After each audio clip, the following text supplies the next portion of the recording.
Welcome back to Little Maple English. I'm your teacher, Joanne.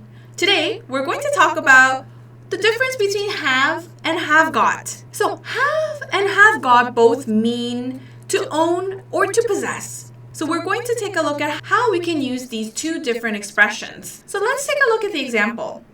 You could say, I have a car, or you can also say, I have got a car. So have is actually common in American English. So the sentence structure is as follows. So you start off with subject and use have or has depending on the subject. If it's in a third person singular, so you have to use it with has and a noun.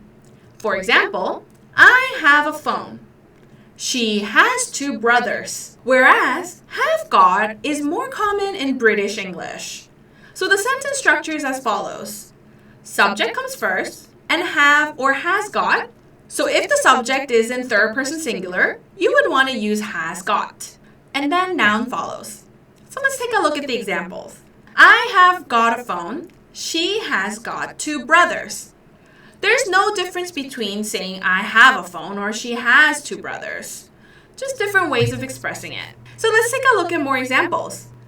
They have a house. Or you can also say they have got a house. He has a job. He has got a job. They mean the same thing, just different ways of expressing it. So in negative and question forms, you can also say I do not have a car or I have not got a car. She does not have a dog. She has not got a dog.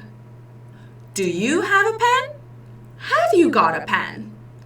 Does she have a car? Has she got a car?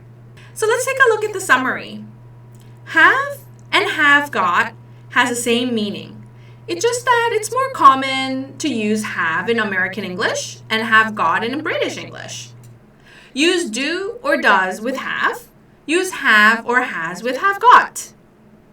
For example, you could say I have everything I need, or I have got everything I need.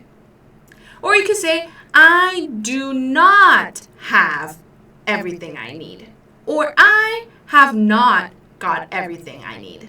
All right, that's it for today. Thanks for listening. I can't wait to see you next class. Don't forget to subscribe. Bye-bye.